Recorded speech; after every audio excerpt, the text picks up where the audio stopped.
हम अंतिम दिनों में जी रहे हैं? Are we living in the last days? इस विषय पे मैं बात कर रहा हूं, ठीक है ना। अंत के दिनों की बातों को समझाने के लिए, मतलब मैं मेरी बात कर रहा हूं, अंत के दिनों की बातों को समझाने के लिए मैंने किसी भी व्यक्ति का सहारा नहीं लिया है, जिसके चलते लिखा है कि मैं किसी भी व्यक्ति का सहारा नहीं लूंगा, नंबर 1। नंबर 2, ना ही किसी के पुस्तक का और ना ही किसी के टिप्पणी का। मैं सिर्फ और सिर्फ आपको अभी से कह देता हूं, मैं सिर्फ और सिर्फ अभी आपके बीच में इस विषय पे बात करूंगा जिसको मैंने अभी दिखाया, क्या हम अंतिम दिनों में जी रहे हैं। मैं सिर्फ और सिर्फ सहारा लूंगा और वहां है बाइबल का, सिर्फ वचन का।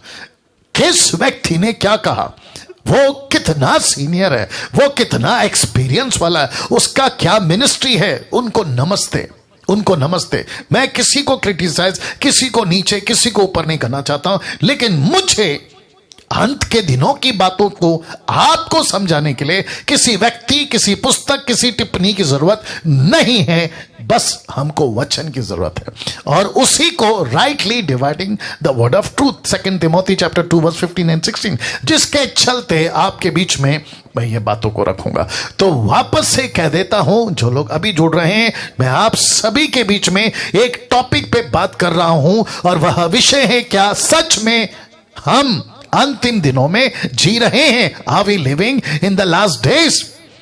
और जो कि अभी आपके बीच में कहा था कि अंत के दिनों की बातों को समझाने के लिए डैनियल राज किसी भी व्यक्ति का सहारा नहीं लेगा, ना किसी की पुस्तक का, ना किसी की टिप्पणी का, लेकिन सिर्फ और सिर्फ परमेश्वर के वचन का सहारा लेगा। अगर आप लोग देख रहे हैं, ताली बजाकर परमेश्वर को महिमा देंगे, और साथ ही साथ फेसबुक पर आपका जो टिक टिक है वो चलता रहे, लाइक कमेंट्स, आप कहां से हैं, कैसे क्या है, वो भी चलता रहे, ठीक है। चलिए बात को आगे बढ़ाते हैं। नाउ, ऐसा क्यों पास्टर डैनियल, ऐसा क्यों व्यक्ति का सहारा नहीं ले रहे, किसी के पुस्तक का सहारा नहीं ले रहे, किसी की टिप्पणी? क्योंकि आजकल कुछ नया चल रहा है कि उसको इसको बुलाकर पूछा जाता है कि आपका क्या कहना है अंत के बारे में, आप क्या सोचते हैं। अभी मैं वापस कहता हूं, मैं इस दिनों किसी भी कैटेगरी का सहारा नहीं ले रहा हूं, मैं सिर्फ और सिर्फ बाइबल का सहारा ले रहा हूं। नाउ, ऐसा क्यों? क्योंकि धोखा बहुत है। मैं रिपीट करता हूं, धोखा बहुत है। यीशु की शिक्षाओं के मामले में धोखा बहुत है, साथ ही साथ यीशु की शिक्षाओं के मामले में कोई समझौता नहीं। मैं रिपीट करता हूं, किसी प्रकार का कोई समझौता नहीं। यीशु की बातें यस को यस, ना को ना। मैथ्यू 5:37 आपको याद होगा, यीशु ने कहा तेरी बातें हाँ की हाँ और ना की ना, उससे जो ज्यादा होता है वो पाप होता है। तो वापस कहते, और यशाया भी कहता है 5:20 में, जिस चीज को गलत बोलना है गलत बोलो, और जिसको सही बोलना है सही बोलो। तो वापस आता हूं, क्योंकि धोखा बहुत है। यीशु की शिक्षाओं के मामले में डैनियल राज और मसीह मंथन वाले किसी प्रकार का कोई कॉम्प्रोमाइज, समझौता नहीं करेंगे ना। कुछ लोग कहते हैं कि मेरा पास्टर है, कुछ लोग क्या कहते हैं, मेरा पास्टर है, मैं तो उसकी सुनूंगा। अब जरा कमेंट या ये स्टेटमेंट रख रहा हूं, पास्टर तो बहुत दूर की बात है, अपने बाप तक की भी नहीं सुनना। पास्टर तो दूर की बात है, अपने बाप तक की भी ना सुनना। क्यों? क्योंकि हो सकता है, यीशु ने कहा तुमको धोखा कहीं से भी आ सकता है, लिखा है धोखा घर से आ सकता है, लिखा है धोखा पति पत्नी माता पिता सभी से आ सकता है। और जिसके चलते आपको, पास्टर तो दूर तक की बात है, मैं तो तुम्हारे बाप तक की बात कर रहा हूं, बाप की भी बात कर रहा हूं। इसलिए बहुत जरूरी है, मैं समझता हूं कि यीशु की शिक्षा में, और खास करके बहुत ज्यादा इंपॉर्टेंट टॉपिक, और वह है अंत की बातें, और उसके प्रति किसी प्रकार का कोई समझौता नहीं। तो जिसके चलते ये बातें आपके बीच में मैंने रखी है। अब प्रश्न का जवाब कौन सा, क्या सच में हम अंतिम दिनों में जी रहे हैं? Question mark. तो इसका जवाब दे देता हूं। तो इसका जवाब है यस। प्रश्न क्या था, ध्यान से सुनिए, क्या सच में हम अंतिम दिनों में जी रहे हैं? तो इसका जवाब है यस। लेकिन 2000 सालों से हम कब से अंतिम दिनों में जी रहे हैं? 2000 सालों से। आपको यह सुनकर आपका माथा ठक करके ठनका होगा। आपके दिमाग में यह बात शायद फर्स्ट टाइम किसी ने डाली होगी कि पास डैनियल आजकल की बात नहीं है, यह कुछ 2-3 डेकेड की बात नहीं है, यह कोई पिछली सदी की बात नहीं है, क्योंकि प्रचार हो रहा है कि क्या हम अंतिम दिनों में हैं। जी हां, हम अंतिम दिनों में हैं। कोई किताबें लिख रहा है, कोई गीत लिख रहा है, कोई प्रचार कर रहा है, लेकिन क्या यह अंतिम दिन है? जी हां, जवाब है यस। लेकिन कब से? 2000 सालों से। तो इसका मतलब है कि हम अंतिम दिन में हैं। पहली सदी से प्रचार शुरू हो गया था, हम अंतिम दिनों में जी रहे हैं। फर्स्ट सेंचुरी के चर्च ने, पहले पास्टर ने, पहले बिशप ने, पहले अपोस्तल ने बोलना शुरू कर दिया था। तो अंतिम दिन तो है, लेकिन कब से? 2000 सालों से ना। यह अंतिम दिन शुरू हो चुका था यीशु के जमाने से ही, यीशु के जमाने से ही। अब कैसे? मैं आपको उसका प्रूफ दे रहा हूं, वचन से बात करूंगा। आपको बताया था इब्रानियों की किताब, उसका पहला अध्याय 1 और 2 लिखा है, पूर्व युग में परमेश्वर ने अपने बाप दादाओं से थोड़ा थोड़ा करके भांति भांति से भविष्य वक्ताओं के द्वारा बातें की। अब जरा इसको देखो, लिखा है इन दिनों के अंतिम में या अंत में, लिखा है इन दिनों के अंत में हमसे पुत्र के द्वारा बातें की। तो इसका मतलब है, जिसको कहते हैं क्या हम अंतिम दिनों में? जी हां, लेकिन कब से? 2000 सालों से। क्या बात है। फेसबुक, यूट्यूब, जितने भी लोग मुझे देख रहे हैं, जूम के लोगों, आपका भी माथा ठनका होगा। अरे बाप रे, पास्टर डैनियल, अंतिम दिनों का जो डेट है वो तो पहले सदी से शुरू हो गया था। अंतिम दिनों का कॉन्सेप्ट तो पहले दिनों से शुरू हो गया था, यीशु के जमाने से। इसलिए लिखा है यीशु के जमाने से। पतरस ने जब मिनिस्ट्री करी तो उसने कैसे शुरू किया वो भी बताता हूं। प्रेरितों की किताब 2:17 लिखा है कि परमेश्वर कहता है, कौन? पतरस बोल रहा है कि परमेश्वर कहता है कि अंत के दिनों में ऐसा होगा। तो कौन सी बात कर रहा था? पेंतेकोस्त की। पेंतेकोस्त के दिन में क्या आया था? पवित्र आत्मा। तो जैसे ही पवित्र आत्मा आया तो उसने एक नबी की किताब, जिसको कहते द बुक ऑफ जोएल, योएल की किताब, उसके 2 अध्याय से उसने बोलना शुरू किया कि जैसे योएल की पुस्तक में लिखा है अंत के दिनों में, तो इसका मतलब है योएल के लिए अंत का दिन आना बाकी था, लेकिन पतरस के लिए अंत का दिन आ चुका था। तो इसका मतलब है कि अंतिम दिन शुरू हो चुका था यीशु के जमाने से। अब बताइए, तो वापस पीछे ले जाता हूं और फिर प्रश्न पूछूंगा, क्या सच में हम अंतिम दिनों में जी रहे? Question mark. तो जवाब है यस, लेकिन जी हां, लेकिन लिखा है 2000 सालों से। तो नेथन साहब और जितने भी अभी प्रभु के पास्टर्स और लीडर्स, कम से कम मैं समझता हूं कि तीनों प्लेटफॉर्म से मिला के, अगर मैं गलत नहीं हूं, 1100 के आसपास हैं आप लोग टोटल। अभी 1100 लोग लाइव देख रहे हैं मुझको। उन सभी को कहना चाहता हूं कि अंत का दिन का डेट यीशु के जमाने से हो चुका था। देख लीजिए, यीशु के जमाने से। रेफरेंस क्या है? ये वाला 2। एक है इब्रानियों 1 का 1 से 2 तक, दूसरा है प्रेरितों की किताब 2:17 में लिखा है अंतिम दिन में। फिर यहां कहता है अंत के दिनों में, अंतिम दिन में, अंत के दिनों में ऐसा होगा, ऐसा होगा ना। एक व्यक्ति जिसको मैं खूब पसंद करता हूं, उसका नाम है पौलुस। वो कहता है, पहला थिस्सलुनीके 4 अध्याय वचन 17-18 में, आइए देखते क्या लिखा है। लिखा है तब हम जो जीवित, जरा शब्द पे ध्यान दीजिएगा, लिखा है तब हम, इसका मतलब है जब पतरस लेटर लिख रहा था वो खुद की गिनती कर रहा था। कहता है कि तब हम जो जीवित और बचे रहेंगे, उन दिनों की बात कर रहा है, उनके साथ बादलों पर उठा लिए जाएंगे कि हवा में प्रभु से मिले। और लिखा है इसी रीति से हम सदा प्रभु के साथ रहेंगे, सो इन बातों से एक दूसरे को शांति दिया करो। तो पतरस, आपका पौलुस और स्टीफन, उसके बाद एंड्रू, फिर उसके बाद में तीतुस, फिलोमन, ये सारे के सारे यीशु का प्रचार लोगों की कलीसियाओं को कैसे करते थे कि तुम चिंता मत करो। बोला क्यों? बोला यीशु आने वाला है। तुम परेशान मत हो। बोला क्यों? यीशु आने वाला है। किसी प्रकार की चिंता मत करो। दुख है, तकलीफ है, कर्जा है, पैसा है, सताव है, दुख है, पति मर रहा, बच्चे मर रहे, इनको मार रहे, उनको मार रहे, ये सारी बातें हैं, लेकिन चिंता मत करो। लिखा है शांति दिया करो। ये देख लो, लिखा एक दूसरे को शांति दिया करो। तो इसका मतलब है कि अंत के दिनों का चर्चा माय गुडनेस, अंत के दिनों का चर्चा यहीं से शुरू हो गया था। और एक देता हूं, पतरस साहब का भी देता हूं। ये है पतरस साहब, जो कि आपको कनेक्ट करने के लिए दूसरा पत्र, तीसरा अध्याय, वचन 10 से 11 12, मतलब 10 से 12। आइए देखते क्या लिखा है। लिखा है, परंतु प्रभु का दिन चोर की नाई आ जाएगा। उस दिन आकाश की बड़ी हड़हड़ाहट के साथ के शब्द से जाता रहेगा और तत्व बहुत ही तप्त होकर पिघल जाएंगे, पृथ्वी और उस पर के काम जल जाएंगे। एक सेकंड, कब बोल रहा है? पहली सदी में यीशु को उठाए एक सदी, एक डेकेड भी नहीं बीता, मतलब 10 साल भी नहीं बीता होगा या 15 साल भी नहीं बीता होगा।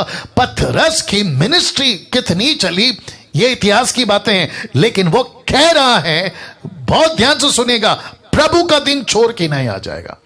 मतलब कब? पहली सदी में। हम कब जी रहे? अभी 21वीं सदी में। तो पतरस कहता है अंत का दिन तो तब से शुरू हो गया है। डैनियल तो अभी क्या बात कर रहा है? अंत की बात तो हम तब से कर रहे हैं, तू अभी क्या बात कर रहा है? ना रख रहा हूं। तो वो कहता है कि उस दिन आकाश की बड़ी हड़हड़ाहट के शब्दों से जाता रहेगा, तत्व बहुत ही तप्त होकर पिघल जाएंगे, पृथ्वी और उस पर के काम जल जाएंगे। अब इसको देखो, तो जबकि ये सब वस्तुएं इस रीति से पिघलने वाली हैं। अब जरा देखना, जिसको मैंने फॉन्ट बड़ा किया है, लिखा है, तो तुम्हें पवित्र चाल चलन और भक्ति में कैसे मनुष्य होना चाहिए। तो कलीसिया को वॉर्न कर रहा है, कलीसिया को कह रहा है कि ऐसे जियो, देखो प्रभु आने वाला है। कब? पहली सदी में। फिर कहता है परमेश्वर के उस दिन की बात, किस रीति से जोना चाहिए, उसके जल्द आने के लिए कैसा यत्न करना चाहिए। तो इसका मतलब है, अगर पतरस आज होता और हम पहली सदी में होते और ऐसी एक माइक लेकर, फेसबुक, यूट्यूब या जूम लेकर हम उसके पास पहुंचते, पतरस बाबा प्लीज बताइए यीशु कब आएगा? तो पतरस कहता है, अरे अगले हफ्ते आ सकता है, अगले महीने आ सकता है, 2 साल बाद आ सकता है, 3 साल बाद आ सकता है। अगर उसको हम कहें, बहुत ध्यान से सुनना, अगर उसको हम कहें कि अब से 2000 साल तक यीशु नहीं आएगा, मैं समझता हूं सट्ट करके मार देगा। कौन? पतरस। पागल है तू? डैनियल बोलेगा, डैनियल क्या तू पागल है, ऐसी बातें कर रहा है? यीशु कभी भी आ सकता है। तो मैं फिर पूछूंगा, अंत का दिन कब से चल रहा है? 2000 साल से।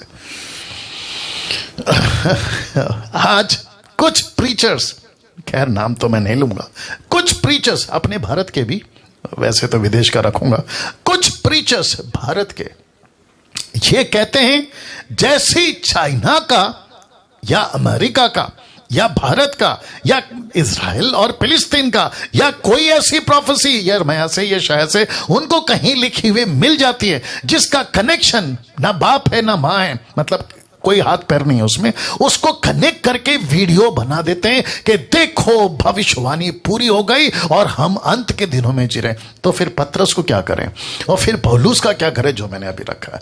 और फिर यीशु कहता है यीशु के बारे में कि अंत के दिनों में पुत्र के द्वारा बात करेगा। तो अंत के दिनों का फ्रेज, अंत के दिनों का कॉन्सेप्ट, ये तो पहली सदी से चल रहा है।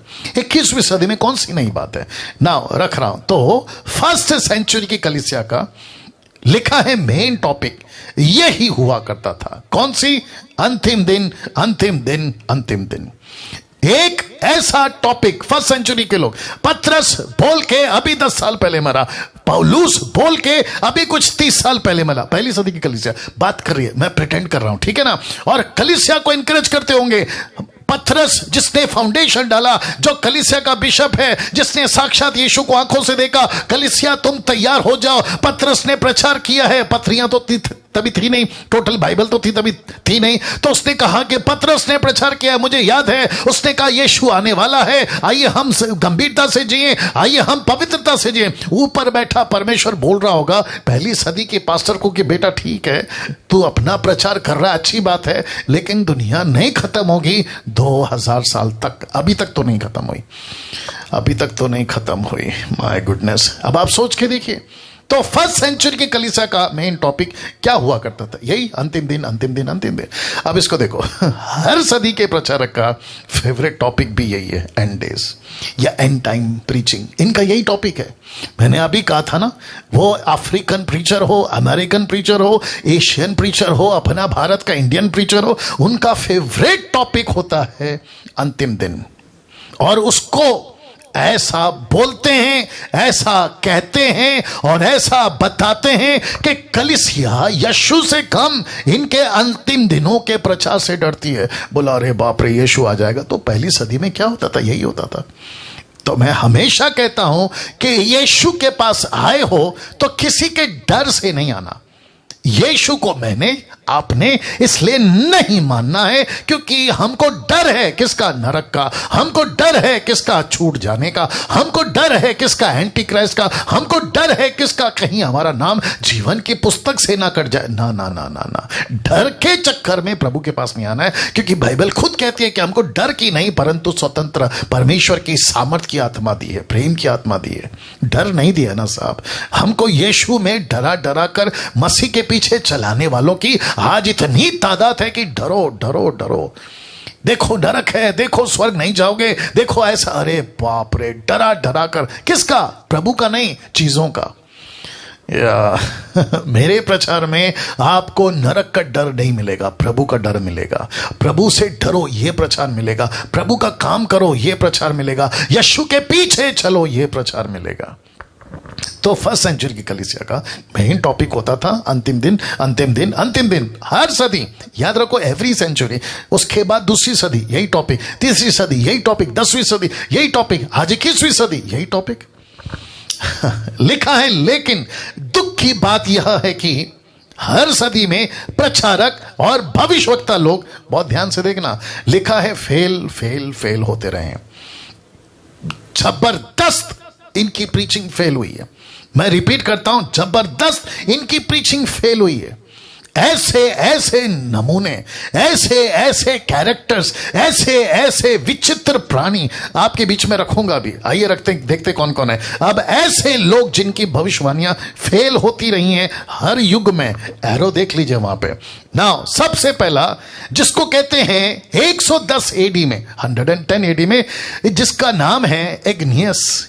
एक ऐसा व्यक्ति जिसने यह कहा था कि अंत के दिन परमेश्वर ने हमारे हाथों में दिया है। अंत का दिन जो है ना, वो परमेश्वर ने हमारे हाथों में दिया है। एक और व्यक्ति है 236 एडी में, मतलब एडी का मतलब आप समझ गए, द ईयर ऑफ लॉर्ड। यीशु के उठा लिए जाने के बाद 236वें एडी में, 236 एडी में हिप्पोलियस ने यह कहा। आइए देखते क्या कहा। एक चर्च का यह प्रीस्ट था, उसने कहा कि ठीक 500 साल के बाद, यहां से 500 साल के बाद यीशु आ जाएगा। तो 500 जोड़ने से क्या होगा? 736 की जब एडी चल रही थी तब यीशु आ जाएगा, ऐसा इसने कहा था। उसके बाद मार्टिन लूथर, आप जानते, 15 एडी में एक व्यक्ति जिसका जिक्र मैंने किया, ये कहते हैं कि बस यहां से 100 साल के बाद यीशु आ जाएगा। 100 साल के बाद।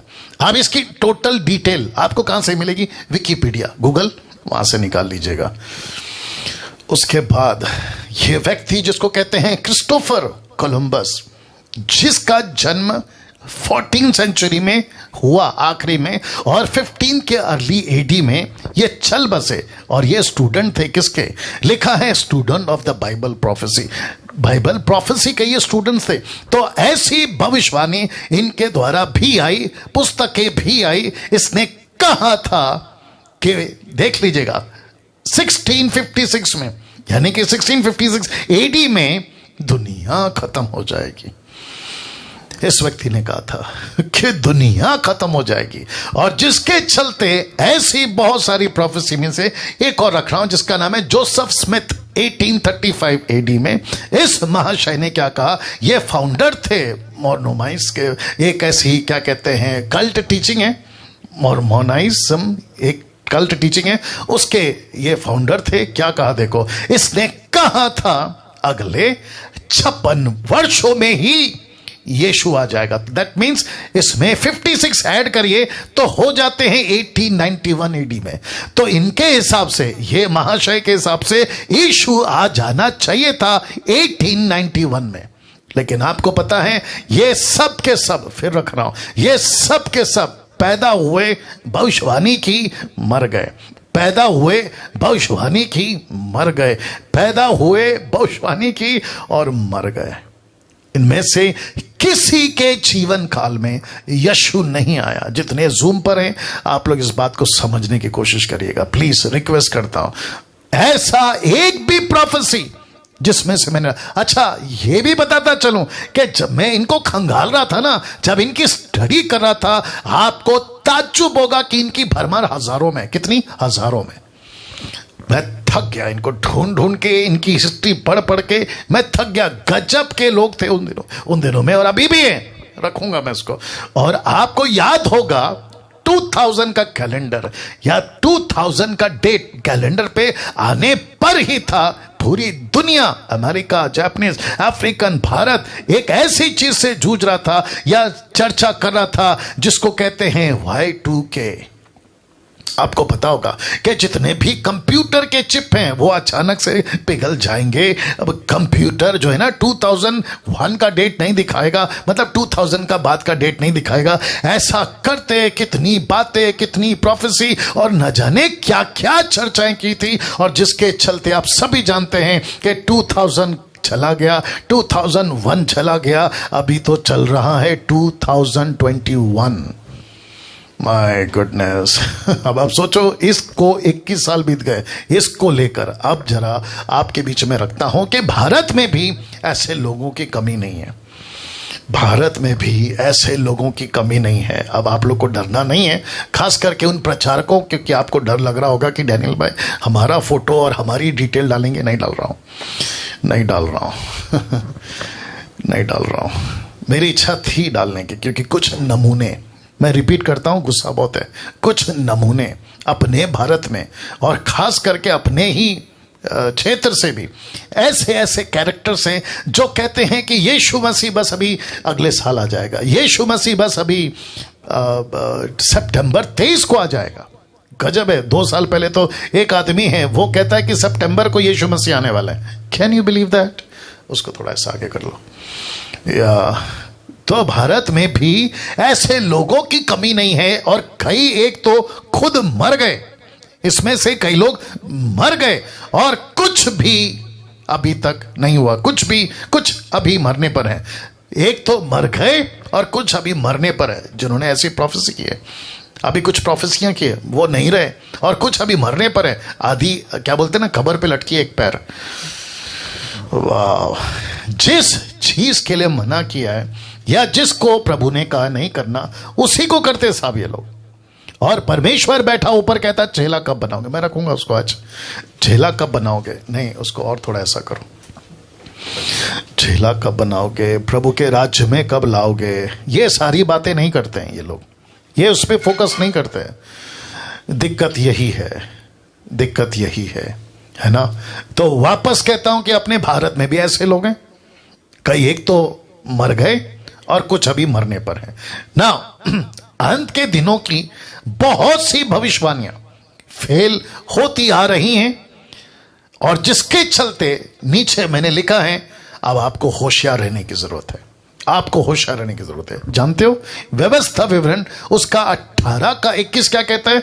यदि तू अपने मन में कहे, कौन? इस्राएलियों को कह रहा है कि यदि तू अपने मन में कहे कि जो वचन यहोवा ने नहीं कहा उसको हम किस रीति से पहचाने, जिसके चलते मैंने लिखा कि बहुत सारी भविष्यवाणियां फेल हुई हैं, निकम्मी ठहरी है, मतलब सक्सेस नहीं हुई। तो ऐसों को जब आप उनके बीच में रहते हो तो मैंने लिखा कि होशियार रहिएगा।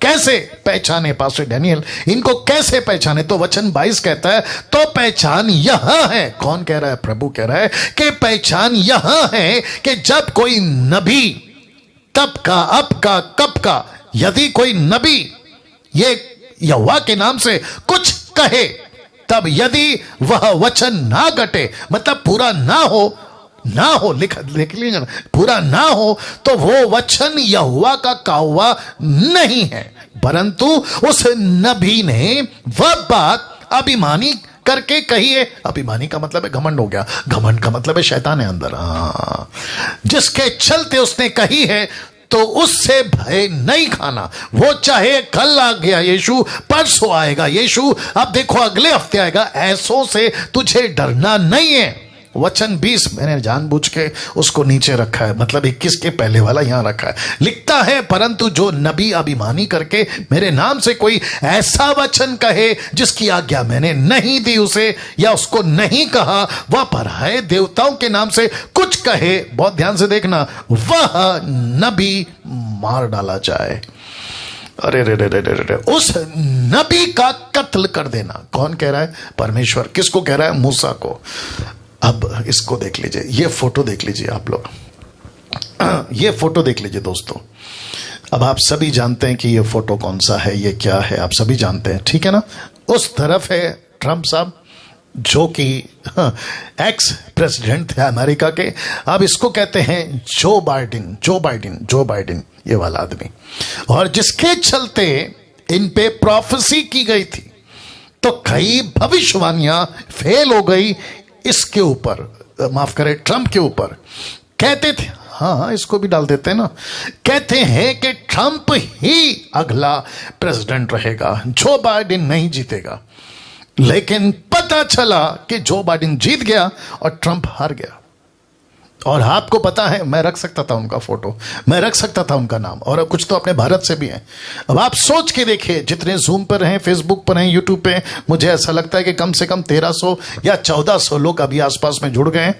आप सभी को कहना चाहता हूं कि कैसी प्रोफेसी के नाम पे, यहोवा के नाम पे, ऑलमाइटी गॉड के नाम पे, जीसस के नाम पे, बहुत नेशनल और इंटरनेशनल, जिनकी लेवल बहुत ऊंची है, जिनका रुतबा बहुत ऊंचा, जो बहुत फेमस है, मैं बता रहा हूं, ऐसे लोग, मैं फोटो नहीं रखा, ऐसे लोगों ने प्रोफेसी की थी कि जो बाइडेन नहीं जीतेगा, नहीं जीतेगा, Trump will be the next president और द सेम प्रेसिडेंट। लेकिन फेल हो गया, फेल हो गया साहब। इसके चलते लिखा है कि कई भविष्यवाणियां फेल हो गई। अब मैं जब उनका YouTube देख रहा था, मेरे को बड़ा गुस्सा आ रहा था, और मैं साथ ही साथ ये भी सोच रहा था, जूम के लोग, आप लोग भी सुनिए, मैं ये सोच रहा था कि प्रभु, अगर ऐसा प्रॉफिट इनका है जो यहां फेल हो गया, तो इनके जो चर्च के फॉलोवर्स है, उनका क्या होता होगा, उनका क्या होता होगा। अब आप सोचो कि उनको कौन सा स्पिरिट लीड कर रहा था, उनके अंदर कौन सी स्पिरिट थी जो काम कर रही थी, सोच के देखिए। वाह, एक व्यक्ति है वो कहता है, अगर ऐसा नहीं हुआ, मैं परमेश्वर का झूठा सेवक, मुझे पत्थर से मार देना, ये तक बोला। बस अभी उसको पत्थर से मारने की देरी है ना। ऐसे कुछ लोग हैं जो जानते कुछ नहीं है, लेकिन बकवास पे बकवास करते हैं। रख रहा हूं एक कॉन्सेप्ट रख रहा हूं। सबसे पहले ये फोटो देख लीजिए, ये है पतरस, याकूब, यूहन्ना, 3 परमेश्वर के चेले, यीशु के चेले, पतरस, याकूब, यूहन्ना। आप बीच में देख सकते हैं यीशु है, जो कि रोशनीदार, ऐसा लिखा है कि ऐसा सफेद कपड़ा के कोई धो भी नहीं धो सकता, और एक तरफ है मूसा और दूसरी तरफ है एलिया। ऐसा लिखा है लूका 9:33 में, कि जब ये सब कुछ हो रहा था, तो लिखा है कि जब वे उसके पास जाने लगे, उसके पास से जाने लगे, कौन? 2 पुरुष, एलिया और मूसा, जाने लगे, तो पतरस, जो अभी जस्ट फ्रेश, क्योंकि मैंने पढ़ा है, 28 से मैं पढ़ते आ रहा हूं, मैंने पढ़ा है इसलिए मैं बात कर रहा हूं, ठीक है ना। तो पतरस अभी फ्रेश उठा नींद से, क्योंकि भयंकर नींद में थे। यीशु मसीह बोले पहाड़ पे चलते प्रार्थना करने के लिए, यीशु तो लगे थे प्रार्थना में, लेकिन तीनों सो रहे थे। तो अभी जस्ट नींद से उठे, तो पतरस ने यीशु से कहा, क्या कहा? देखो लिखा है, हे स्वामी, हमारा यहां रहना भला है, हम यहां रह सकते हैं। फिर कहता है, तो हम 3 मंडप समझते हैं, हम यहां पे 3 टबरनैकल बनाते हैं, एक तेरे लिए, एक मूसा के लिए और एक एलिया के लिए। तो इसका मतलब है कि जो यीशु का लेवल है, यीशु के लेवल पे रखते हैं, और वही लेवल पे मूसा को रखते हैं, और उसी लेवल पे जो यीशु का है, एलिया को रखते हैं। तो इसका मतलब है कि तीनों का टबरनैकल बनाते हैं और तीनों को रखते हैं एक साथ में, और कहता है कि तीनों को, अरे क्या महिमा है, अरे क्या अद्भुत है। सोचो, अगर पतरस को पवित्र आत्मा ने उस दिन बत्ती नहीं जलाई होती ना, मैं एक डंके की चोट पे बोलता हूं कि ये एलिया को और मूसा को यीशु के साथ ही खड़ा रख देता जिंदगी भर, मूसा को और एलिया को ना। अब इंटरेस्टिंग पार्ट दे रहा हूं, ये खुद लूक कहता है पतरस के बारे में, कहता है कि जो ये कह रहा था ना, लिखा है वह जानता ना था कि क्या कह रहा है। उसको पता ही नहीं है कि वो मुंह से क्या बोल रहा है। ये तो ऐसा हुआ जैसा यीशु ने पूछा था, लोग मेरे बारे में क्या कहते हैं। पतरस ने कहा, तू जीवित परमेश्वर का पुत्र है। परमेश्वर, यीशु ने बोला, वेरी गुड, तुझे पवित्र आत्मा ने बताया, मतलब मेरी परमेश्वर की आत्मा ने बताया। लेकिन जैसे ही यीशु ने कहा कि मेरा क्रूस पे जा मरना, दुख उठाना, यरूशलेम में जाकर उसने कहा कि ऐसा होने नहीं दूंगा, तो यीशु पलट कर बोलता है कि हे शैतान दूर हो जा। अब आप सोच के देखो, ये ऐसी बातें जिसको कहता है कि वो जानता नहीं था कि क्या कह रहा है। मैं हाथ जोड़ के रिक्वेस्ट कर रहा हूं, बहुत ध्यान से सुनना। मेरा प्रचार आप लोग पसंद करते हैं, मैं प्रभु का धन्यवाद देता हूं, लेकिन अगर इस स्टेटमेंट से आप नहीं समझे तो गई भैंस पानी में। वापस कहता हूं, ऐसे किसी मूर्ख टीचर को, प्रीचर को, वो देसी हो या विदेशी हो, जिसको पता ही नहीं है कि वो क्या कह रहा है, उसकी बकवास की पुस्तक पढ़ने की जरूरत नहीं है, उसके बकवास की वीडियो देखने की जरूरत नहीं है, और ऐसा किसी प्रकार का उसका टीचिंग की सुनने की जरूरत नहीं है, क्योंकि वचन से बड़ा कोई नहीं है। मैंने इसलिए पहले क्या कहा कि डैनियल राज, ऐसा कोई टिप्पणी किसी व्यक्ति का बहुत फेमस है, अलाना फलाना, मैं उसको नहीं लाऊंगा, मैं उसको नहीं लाऊंगा। और आप लोगों को क्या लगता है, जो लाते हैं ना किसी को अपने प्रोग्राम पे रख के, फेसबुक पे, यूट्यूब पे, जूम पे, कि आप क्या कहते हैं अंत के दिनों में, मैं नहीं ला सकता। मैं तुमसे बेहतर ला सकता हूं। तो जो लाते हैं ना, मैं उसकी तरफ इशारा कर रहा हूं कि मैं तुमसे बेहतर ला सकता हूं। और अगर मैंने ला दिया देश और विदेश में, अमेरिका से, अफ्रीका से, भारत से, ऐसे कितने मैन ऑफ गॉड है भारत में, अगर लाकर यहां रखूं तो मैं समझता हूं कि यूट्यूब पर तो मुझे 1-4-5 हफ्ते में ही 5 लाख क्रॉस हो जाएंगे मेरे व्यूअर्स, या फिर जो मुझे देखते हैं। ये नहीं करना है ना साहब। किसी की टिप्पणी नहीं चाहिए, किसी का बकवास नहीं चाहिए, वचन क्या कहता है वो चाहिए। तो लिखा है, पतरस खुद कहता है वो जानता नहीं है कि वो क्या कह रहा है। जब उसको पता ही नहीं है वो क्या कह रहा है, ये लूक कहता है इसको नहीं पता ये क्या कह रहा है, तो जिसको खुद नहीं पता उसको हम स्टेटमेंट कैसे मान लें? उसको स्टेटमेंट कैसे मान ले?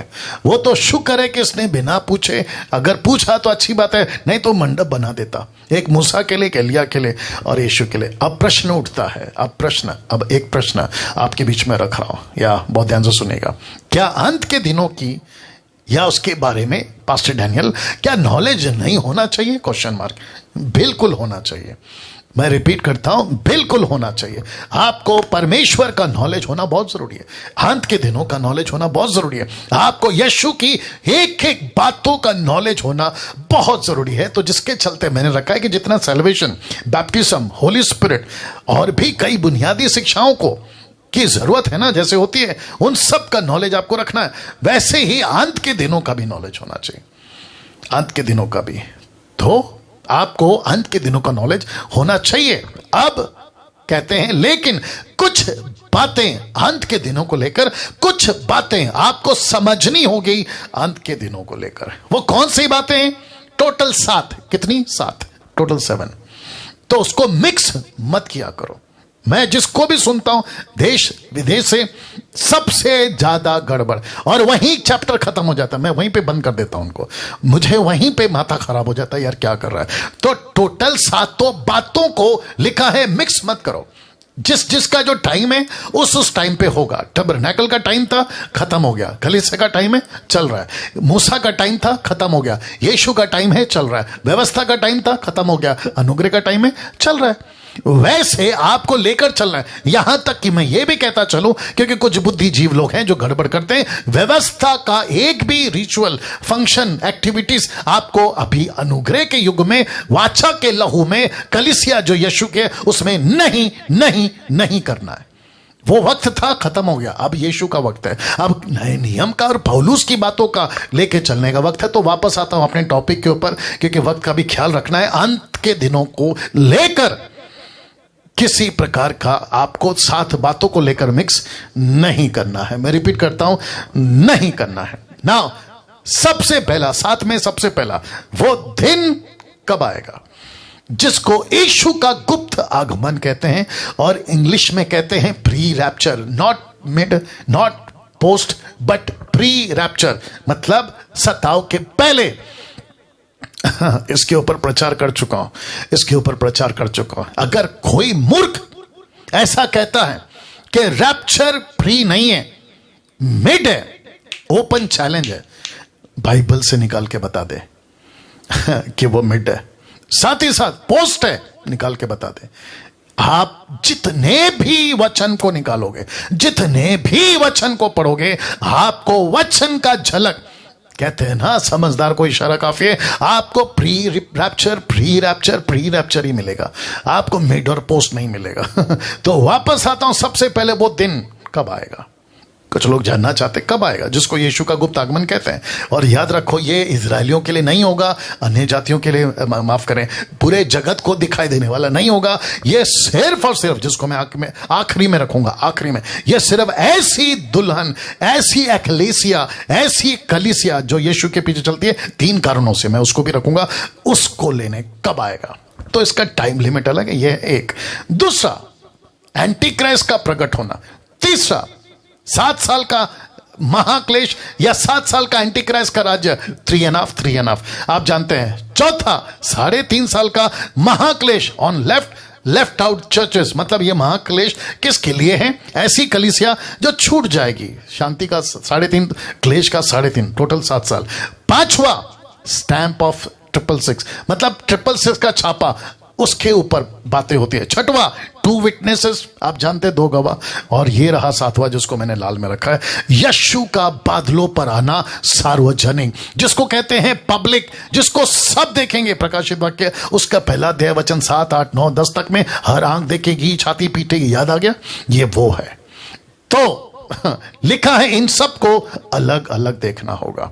प्री रैप्चर अलग देखना होगा, एंटी क्राइस्ट का प्रकट होना अलग देखना होगा, 7 साल का एंटी क्राइस्ट का राज्य अलग देखना होगा, महाक्लेश का राज्य जो छूट गया, कलीसिया छूट गई, उसके ऊपर जो बीतेगा उसको अलग देखना होगा, स्टैंप ऑफ 666 उसको अलग देखना होगा, 2 विटनेसेस उसको अलग देखना होगा, यीशु का बादलों पर आना अलग देखना होगा। वाह! तो इन टोटल 7 को, 8 भी हो सकते हैं, 9 भी हो सकते हैं, लेकिन 7 काफी है। जो मेजर है ना वो रखा है मैंने। तो प्री रैप्चर, एंटी क्राइस्ट, 7 साल का एंटी क्राइस्ट राज, 3.5 साल का महाक्लेश, ग्रेट ट्रिब्यूलेशन जिसको इंग्लिश में कहते हैं, स्टैंप ऑफ 666, 2 विटनेसेस, और यीशु का बादलों पर सार्वजनिक आना। लास्ट का रख सकता था 8वां, एरमैगडोन बैटल, 9वां रख सकता था, लूसीफर का डाला जाना, ये भी रख सकता था, पर मैं समझता हूं कि ये यहां तक ठीक है। यीशु का बादलों पर आना, टोटल 7। इसको मिक्स नहीं करना, नंबर 1 वापस रख रहा हूं, इसको मिक्स नहीं करना। देख लो किधर गया। इसको मिक्स नहीं करना, सबका अपना अपना टाइम है, एक के बाद एक होगा, एक साथ नहीं होगा।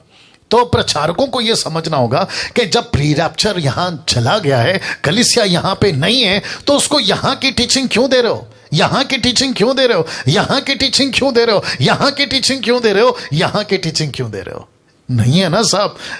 और साथ ही साथ जितने अभी जूम पे, फेसबुक और यूट्यूब पे आप लोग जो मुझे अभी सुन रहे हैं, मैं हमेशा कहता हूं, मेरा एक भी स्टेटमेंट विदाउट स्टडी नहीं होता है। मैं इंटरप्रेट जो किए गए उसको स्टडी करता हूं, लैंग्वेज को स्टडी करता हूं, हिस्ट्री को स्टडी करता हूं, क्रिटिक्स को स्टडी करता हूं, कमेंट्रीज को स्टडी करता हूं, उसके बाद आपके बीच में आता हूं। और इसलिए डंके की चोट पे बोलता हूं कि जिसको 18 पता है 17 मत सिखाया करो, 19 सिखाओ, बैठ के सीखूंगा। वाह! तो वापस कहता हूं कि इसको मिक्स मत करो, इसको अलग अलग रखो। और ये सब अलग अलग घटनाएं हैं। यीशु पहले आया, सही बात है। जब यीशु था तो पवित्र आत्मा की टीचिंग नहीं देते ना, पवित्र आत्मा आ चुके हैं तो पवित्र आत्मा की टीचिंग होगी। वैसे ही कलीसिया नहीं थी तो यीशु खुद ही कलीसिया बनकर घूमते थे, तो वो सब उसके पीछे चलते थे। अभी कलीसिया का कॉन्सेप्ट है, तो कलीसिया की बात करेंगे तो हर एक का अपना अपना टाइम है ना। इन सभी को अलग अलग देखना होगा, मिक्स मत करो। ये 7 बातों को मैं आपको बता चुका हूं, लेकिन इन 7 पॉइंटों में से सबसे ज्यादा जरूरी क्या है, मैं उसके ऊपर आ रहा हूं। तो एक ही है, उसी के ऊपर आऊंगा, और वहां है यीशु का आना। यीशु का आना, दैट्स इट। और कौन सा आना? पहला वाला। किसके लिए? कलीसिया के लिए। साथ ही साथ में यीशु की कलीसिया, दुल्हन जो यहां पृथ्वी पे अभी है, उसको लेने आ रहा है। तो उसी पे आपका फोकस होना चाहिए। मैं रिक्वेस्ट करता हूं उन सभी प्रीचरों से, मैं रिक्वेस्ट करता हूं उन सभी बाइबल टीचरों से जो किताबें लिखते अंत के बारे में या वीडियोस बनाते यूट्यूब के ऊपर, मैं उनको हाथ जोड़ के रिक्वेस्ट करता हूं, इस पे फोकस करो, इस पे फोकस करो, क्योंकि मैं वचन रख रहा हूं, इस पे फोकस करो।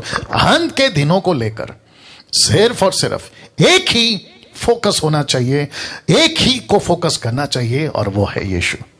एक ही focus, not Antichrist, not 666, not anything, सिर्फ एक ही।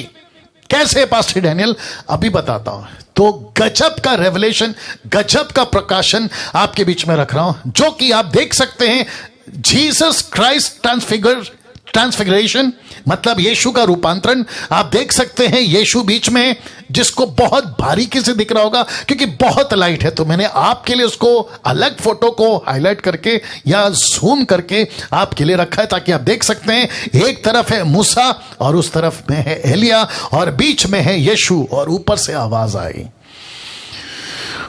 वाह, ऊपर से आवाज आई। लूका की किताब 9वां अध्याय वचन 35 क्या कहता है? उस बादलों में से या बादल में से ये शब्द निकला। किसका? यहोवा का। किसका? परमेश्वर पिता का। किसका? वो ऑलमाइटी गॉड का, थियोस का।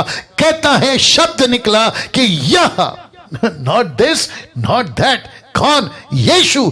यह मेरा पुत्र है, मेरा चुना हुआ है, इसी की सुनो। दूसरे शब्दों में, मूसा की मत सुनो, एलिया की मत सुनो।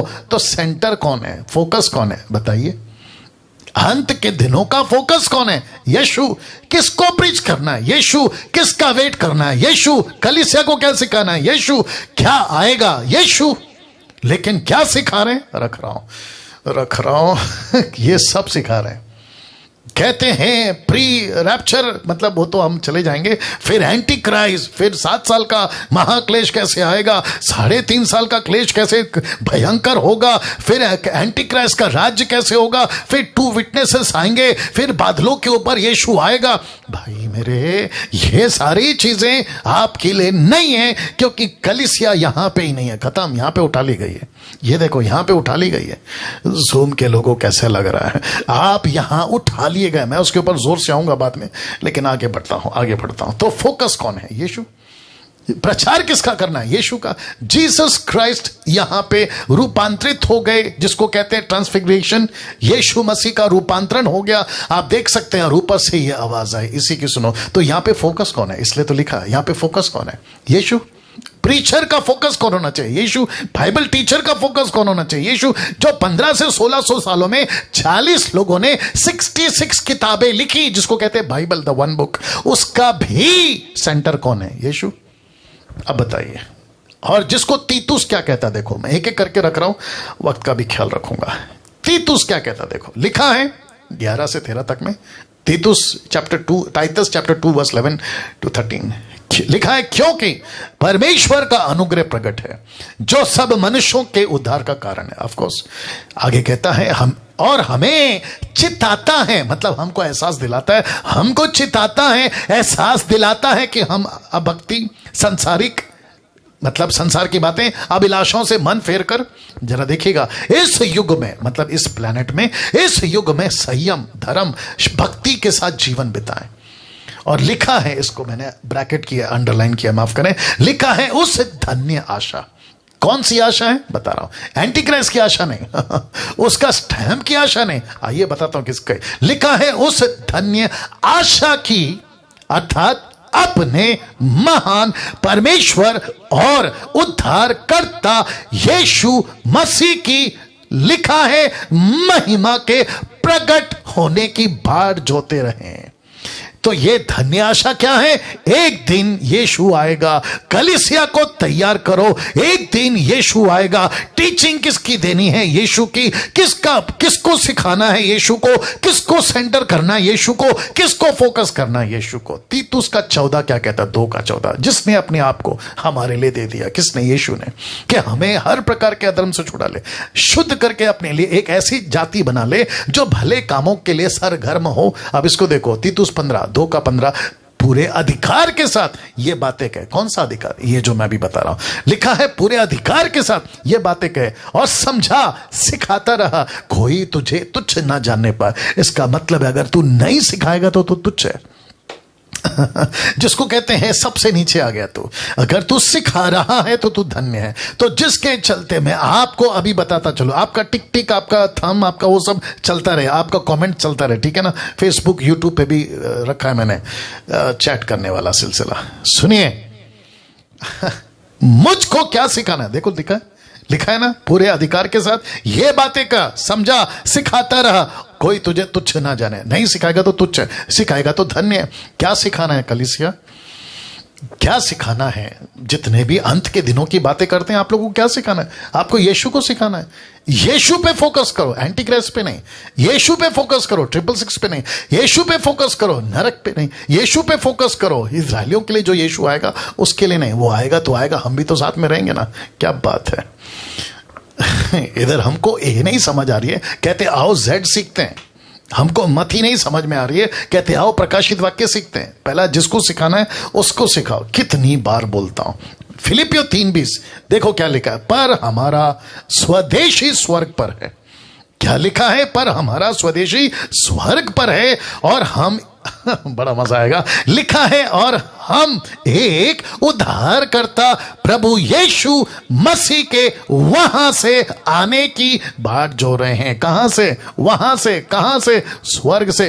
तो हम सबका एक स्वदेशी स्वर्ग में है, एक ऐसा व्यक्ति स्वर्ग में, हम उसकी वहां से आने का इंतजार कर रहे हैं, एंटी क्राइस्ट का इंतजार नहीं। वाह। कुछ लोग कहते हैं मेरा पास्टर ने क्या टीचिंग दिया है। बोला किसका? एंटी क्राइस्ट का, डब्बे में डाल। फिर कहते हैं 666 का। बीच में अभी किसी ने मेरे को वीडियो भेजा था कि जूते में एंटी क्राइस्ट का स्टैंप है, जूते में एंटी क्राइस्ट का कुछ कनेक्शन डाल के डाला था। क्या करना है भाई तेरे को? वो जूते में, नाइकी में, जूते का जो नाइकी कंपनी है उसमें एंटी क्राइस्ट का कुछ आता है, और जो पीछे क्या बोलते हैं उसको, बारकोड, वो जो आता है ना बारकोड, उसमें भी एंटी क्राइस्ट है। कंप्यूटर का जो स्पेलिंग है ना उसको भी कैलकुलेट करेंगे तो 666 निकलता है। ये दुनिया भर का दिमाग उस पर डालते हैं बजाय इसकी जो वहां से आने वाला है। पास्टर डैनियल नॉलेज के लिए ठीक है ना, तो रखो ना नॉलेज के लिए। मैंने कब मना किया? मैं तो आपको पहले ही बता चुका हूं, नॉलेज के लिए ठीक है, लेकिन पूरा माथा उसी में घुसा रहे हो, आपकी पूरी टीचिंग उसी में घुसा रहे हो, आपके पूरे चर्च को उसी में घुसा रहे हो, और तुम खुद भी उसमें घुसे हुए मूर्खों, तुम खुद भी उसमें घुसे हुए हो। और क्या नहीं सिखा रहे हो? गुस्सा क्यों है डैनियल भाई को, राज को गुस्सा क्यों है? क्योंकि यशु मजा आएगा। एक भाई से कल बात हो रही थी, शायद वो अभी जूम पे देख रहे होंगे, पंजाब से हैं वो कह रहे थे, कल बात करते करते कह रहे थे कि पास्टर डैनियल क्रिश्चियंस बहुत हो रहे हैं लेकिन यीशु के चेले जिसको कहते हैं ना ट्रू क्रिश्चियन, वो नहीं है। तो आज तादाद किसकी है? क्रिश्चियनों की बहुत भरमार है। रिलीजियस हम क्या बन रहे हैं? हिंदू, मुस्लिम, सिख, ईसाई, हम वो बन रहे हैं। बोला कौन है? क्रिश्चियन हो। कैसे? देखो गले में क्रॉस है। बोला कौन है? क्रिश्चियन हो। बोला कैसे? बोला चर्च जाता हूं संडे संडे। बोला कौन है? बोला क्रिश्चियन है। बोला कैसे? बोला नाम है माइकल फर्नांडिस डिसूजा रोजी सोजी, अब क्या दुनिया भर का क्रिश्चियन नाम है। वाह। अब आप मुझे बताओ, तो हम किसकी तरफ बढ़ रहे हैं? क्रिश्चियनिटी की तरफ बढ़ रहे हैं। यीशु क्या चाहता है? योग्य संतान। यीशु क्या चाहता है? अपनी कलीसिया। यीशु क्या चाहता है? अपनी दुल्हन। यीशु क्या चाहता है? अनिल, सुनील, राकेश, मुकेश, सलमान, सलीम, ऐसे लोग। यीशु ने कभी नहीं का धर्म बदलो, यीशु ने कभी नहीं का कपड़े बदलो, यीशु ने कभी नहीं का सरनेम रखो आपका, इसका उसका, ना ना ना ना ना। आप जिस जाति धर्म का सरनेम, कपड़ा, आपका खाना, आप जैसे हैं, बस क्या बदलना चाहिए? सच्चा परमेश्वर को पहचान कर रास्ता बदलना है, रास्ता। That's it. तो लिखा है वहां से आने की बाट जो रहे हैं। अब इसको देखो, पहला कुरिन्थियों 1 का 7, 1 कुरिन्थियों 1:7 कहता है यहां तक कि किसी वरदान में तुम्हें घटी नहीं हुई और तुम हमारे प्रभु यीशु मसीह के प्रकट होने की बाट जोते हो। अब इसको देखो, पहला थिस्सलुनीके 1:10 में लिखा, उसके पुत्र के स्वर्ग पर से आने की बाट जोते रहो जिसे उसने मरे हुओं में से जिलाया, अर्थात यीशु को जो हमें आने वाले प्रकोप से बचाता है। अब इसको देखो, यूहन्ना 1:21 में कहता है अपने आप को परमेश्वर के प्रेम में बनाए रखो, अनंत जीवन के लिए हमारे प्रभु यीशु मसीह की दया की आशा देखते रहो। ये फर्स्ट यूहन्ना, पहला यूहन्ना, नॉट यूहन्ना, पहला यूहन्ना, 1 जॉन 1:21, ठीक है ना। नाउ आजकल क्या चल रहा है मैं वो भी बता देता हूं। तो इसका मतलब है कि इस वचन से साबित होता है कि यीशु हमारा फोकस है, एंटी क्राइस्ट नहीं, नरक नहीं, उसका स्टैंप नहीं, उसके पीछे अपना माथा डालना बंद करो, यीशु की स्टडी ले लो, ठीक है ना। लेकिन आज 90% प्रचारकों का फेवरेट टॉपिक है एंटी क्राइस्ट, 666 जिसको कहते हैं एंड टाइम प्रोफेसीज, और फिर वन गवर्नमेंट। इस पे फोकस है। इस पे फोकस है लोगों का। किसका? 90% प्रचारकों का, 90% प्रचारकों का। वाह, जरा सोच के देखें। अच्छा, वहां पे 1000 हो गए और यहां पे वाह, कम से कम 1200 लोग अभी लाइव हैं हमारे साथ। 1200 people are watching right now. मैं उन सभी को रिक्वेस्ट करता हूं, ऐसे ही हर संडे अद्भुत अद्भुत टॉपिक प्रकाशन के साथ आपके बीच में मसीह मंथन हिंदी ऑनलाइन चर्च यानी कि डैनियल राज आता रहेगा। तो 7 to 9 डोंट मिस इट। वापस रखता हूं, लिखा है आज 90% प्रचारकों का फेवरेट टॉपिक है एंटी क्राइस्ट ब्रैकेट में 666, एंड टाइम प्रोफेसी और वन गवर्नमेंट। ऐसी ऐसी किताबें लाते हैं, ऐसी ऐसी यूट्यूब पे टीचिंग मेरे मुंह तक आ रहा है उस आदमी का नाम। ऐसे 2-3 दर्जन लोग हैं, यहां तक आ रहा है लेकिन नहीं ले रहा हूं। जबकि अन्य जातियों के लिए अंतिम दिनों का प्रचार होना चाहिए। कैसे? कुछ ऐसे अन्य जातियों के लिए। दूसरा पत्रस 3 का 1 से 15 मैं रख रहा हूं, लिखा है, हे प्रियो, अब हम तुम्हें यह दूसरी पत्री लिखता हूं, अब मैं तुम्हें यह दूसरी पत्री लिखता हूं, दोनों में सुधि दिलाकर तुम्हें शुद्ध मन को उभारता हूं। वचन 2 कि तुम उन बातों को जो पवित्र भविष्यवक्ताओं ने पहले से कही हैं और प्रभु और उद्धारकर्ता की उस आज्ञा को स्मरण करो जो तुम्हारे प्रेरितों के द्वारा दी गई थी। वचन 3, यह पहले जान लो, बहुत ध्यान से सुनना, कि ये पहले जान लो कि अंतिम दिनों में हंसी ठट्टा करने वाले आएंगे जो अपनी ही अभिलाषाओं के अनुसार चलेंगे। ये लोग कौन है? अविश्वासी। मैंने टॉपिक क्या रख रहा हूं, अन्य जाति को सुनाओ। एंटी क्राइस्ट आएगा, अन्य जाति को सुनाओ। एंटी क्राइस्ट का राज जाएगा, अन्य जाति को सुनाओ। वीडियोस पे बनाओ ना। विश्वासियों को क्यों सुनाते हो? विश्वासियों को जो सिखाना है वो नहीं सिखाते, अन्य जातियों को जो सिखाना है वो विश्वासियों को सिखाते। जो खाना बच्चे को खिलाना है वो खाना तुम बड़े को खिलाते हो, जो खाना बड़े को खिलाना नहीं है वो उठाकर बच्चे का खाना बड़े को खिला रहे हो। गड़बड़।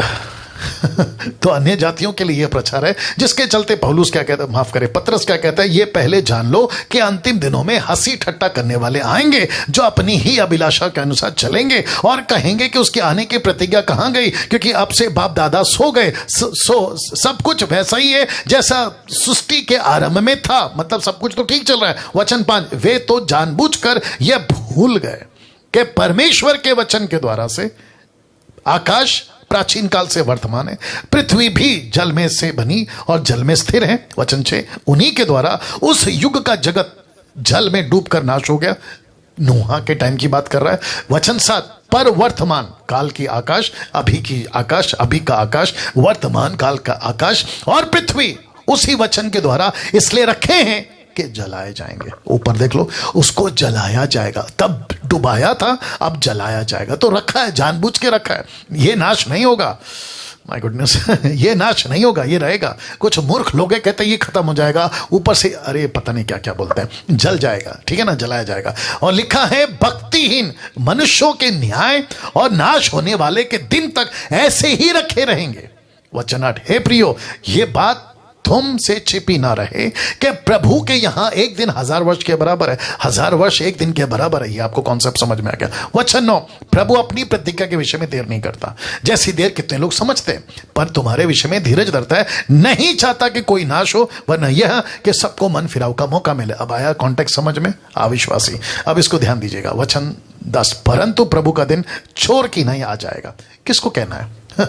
किसको कहना कि प्रभु का दिन चोर की ना आएगा? क्योंकि जो प्रभु का है, पौलुस कहता है, उसको तो प्रभु बिना जाने, क्योंकि हम अंधकार के संतान नहीं है ना कि हमको नहीं पता चले, हम तो ज्योति के संतान है, हमको तो प्रभु बताकर आएगा। और यही तो लिखा है यूहन्ना किताब 15 का 14 और 15 में कि उसने हमको अपना दोस्त बोला। He called us friend not slave. वो हमको दोस्त बुलाता है। वचन 10, परंतु प्रभु का दिन चोर की नहीं आ जाएगा। उस दिन आकाश बड़ी हड़हड़ाहट के शब्द से जाता रहेगा और तत्व बहुत ही तप्त होकर पिघल जाएंगे और पृथ्वी उस पर के काम जल जाएंगे। वचन 11, तो जबकि ये सब वस्तुएं इस रीति से पिघलने वाली हैं, तो तुम्हें पवित्र चाल चलन, भक्ति में कैसा मनुष्य होना चाहिए और परमेश्वर के उस दिन की बाट किस रीति से होना चाहिए और जिसके चलते आने के लिए कैसे यत्न करना चाहिए। जरा देखिएगा, जिसके कारण आकाश आग से पिघल जाएंगी, आकाश के गण बहुत ही तप्त होकर गल जाएंगे। वचन 13, पर उसकी प्रतिज्ञा के अनुसार हम पर हम एक नए आकाश, एक नई पृथ्वी, 21वां अध्याय प्रकाशित वाक्य याद आ गया, नए आकाश नई पृथ्वी के आस देखते हैं जिनमें धार्मिकता वास करेगी। सी कलीसिया की बात हो रही है। वचन 14, इसलिए हे प्रियो, जबकि तुम इन बातों की आस देखते हो, सो यत्न करो कि तुम शांति से उसके सामने निष्कलंक और निर्दोष ठहरे रहो। वचन 15, और हमारे प्रभु के धीरज को उदार समझो, जैसे हमारे प्रिय भाई पौलुस ने भी ज्ञान के अनुसार जो उसे मिला है तुम्हें लिखा। यह किसको प्रचार करना है? अंत का दिन आएगा, किसको बोलना है?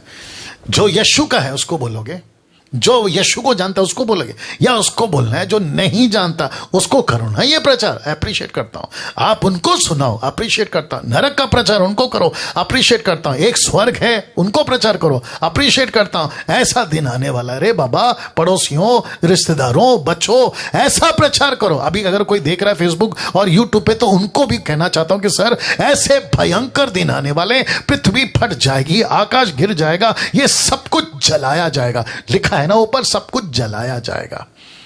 आप बचना है, लेकिन जो मसीह है उसको क्या करना है? उसको तो सेवा करना है। मैं रखूंगा अभी। अब एक इंपॉर्टेंट बात जानना चाहते हो, रख रहा हूं।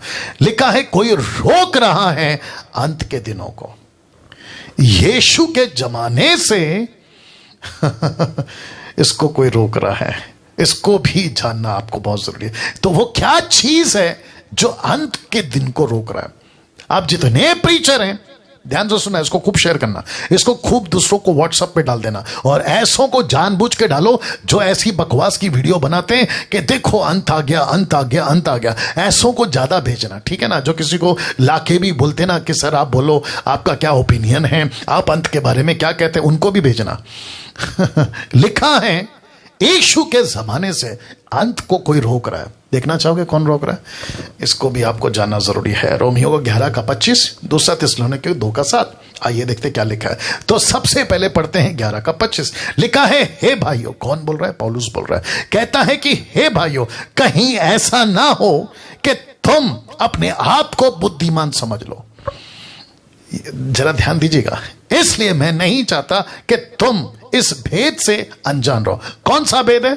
रख रहा हूं कि जब तक अन्य जातियां पूरी रीति से प्रवेश ना कर ले, तब तक इज़राइल का एक भाग, एक पोर्शन, एक भाग ऐसा ही कठोर रहेगा।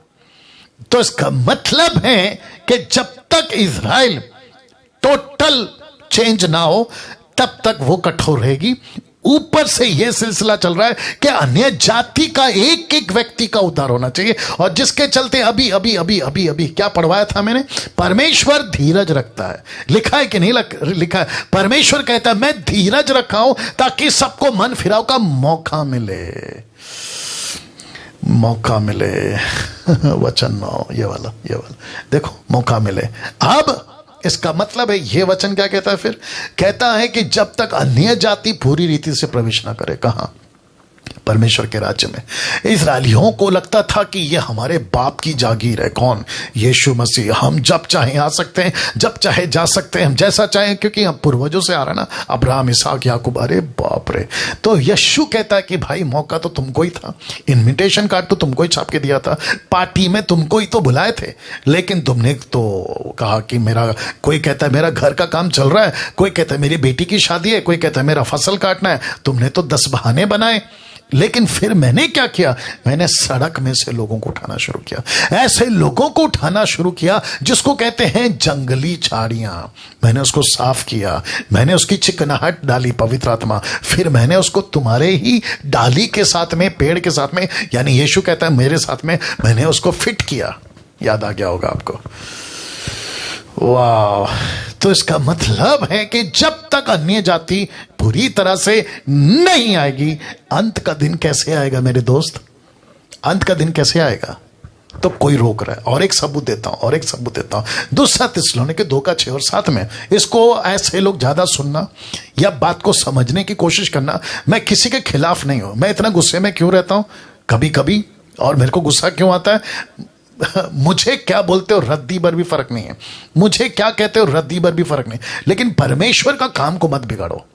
क्योंकि आपके पहले जो पीढ़ी थी ना, वो बेचारी खून बहाकर अपनी जिंदगी देकर ये कलीसिया को खड़ा किया और वो पहुंची है अभी मेरे और आपके हाथ में। लेकिन तुम जैसे लोगों ने गड़बड़ करना शुरू कर दिया, जिसके चलते मसीह मंथन आज खड़ा है, मैं खड़ा हूं और ऐसी बातें करने के लिए मजबूर हुआ हूं। तो जरा ध्यान दीजिएगा, बहुत ध्यान से सुनिएगा, इसको खास करके ध्यान दीजिएगा। लिखा है अब तुम उस वस्तु को जानते हो, ब्रैकेट में सुसमाचार, कॉन्टेक्स्ट की बात कर रहा हूं। लिखा है जो उसे रोक रही है, किसको? एंटी क्राइस्ट को। फिर कहता है कि वह अपने ही समय में प्रकट हो, क्योंकि अधर्म का भेद अब भी कार्य करता है। अधर्म का भेद, अधर्म का भेद अब भी कार्य करता है। कौन कह रहा है? पौलुस कह रहा है। मतलब सुसमाचार में रुकावट आ रही है, मसीह की कलीसिया में काम रुकावट आ रही है। अधर्म का भेद, ये अधर्म का भेद कौन है? अगर धर्म का भेद यीशु है तो अधर्म का भेद कौन है? एंटी क्राइस्ट, लूसीफर, उसकी सेना। कहता है वो अभी भी काम कर रही है। और पहला यूहन्ना 2:18 में क्या कहता है? जॉन क्या कहता है कि अभी भी एंटी क्राइस्ट जगत में ऐसे कितने हैं, लेकिन फाइनल वाला, ये फाइनल वाला अभी तक नहीं आया और अभी आएगा भी नहीं, टाइम है उसके लिए। फिर कहता है देखिएगा अपने ही समय में प्रकट होगा। ऐसा क्यों लिखा है अपने समय में? उसे कोई रोक रहा है कि वह अपने ही समय में प्रकट हो। ऐसा क्यों? मैं रखूंगा उसको अभी, पर अभी एक रोकने वाला है।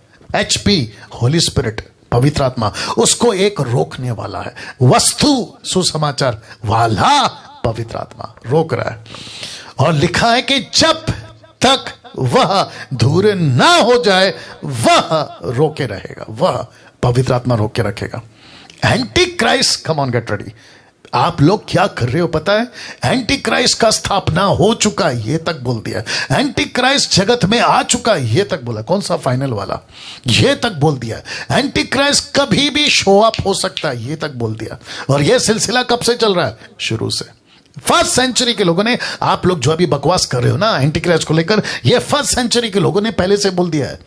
ये तब से बोलते आ रहे हैं। आ गया क्या? नहीं। आ गया क्या? नहीं। हद होती है यार। तो इस वचन के अनुसार वापस कहता हूं, मैं ग्रेट कमीशन का टीचर हूं, महान आज्ञा का टीचर हूं। मतलब ग्रेट कमीशन सिखाता हूं, मत्ती 28:18, यीशु का महान आज्ञा सिखाता हूं। और उसकी स्टडी करके बैठा ये आदमी, किस कंट्री में, किस क्षेत्र में, इवन भारत में कितने गांव हैं, कितने अनरीच ग्रुप हैं। UPG जिसको कहते हैं अनरीच पीपल ग्रुप, वो कितने हैं, उसकी स्टडी करके बैठा हूं। इंडोनेशिया, जहां पे मैं जाके आ चुका हूं, जो कि इस्लाम का नंबर 1 कंट्री है, इस्लाम पॉपुलेशन वहीं पे है, इंडोनेशिया। अब बताइए क्या वहां काम है? वहां चर्चेस हैं? मिडिल ईस्ट में, अरब कंट्री में चर्चेस हैं, चाइना में। कितना रुकावट है, कमाल करते हो यार। अपने भारत में हद हो गई। तो ये सारी चीजें ऊपर बैठा परमेश्वर रोक के रखा है, रोक के रखा है, रोक के रखा है। और इसको कब से रोका है? पहली सदी से। पहली सदी बीत गई, दूसरी बीत गई, तीसरी बीत गई, 10वीं बीत गई, 15वीं बीत गई, 20वीं बीत गई, अभी चल रही है 21वीं। हद होती है यार। जरा सोचो क्या बोल रहे हो तुम लोग। अंत के दिनों को लेकर चिंता करने की जरूरत नहीं है, सीधी बात। अंत के दिनों को लेकर चिंता करने की जरूरत नहीं है।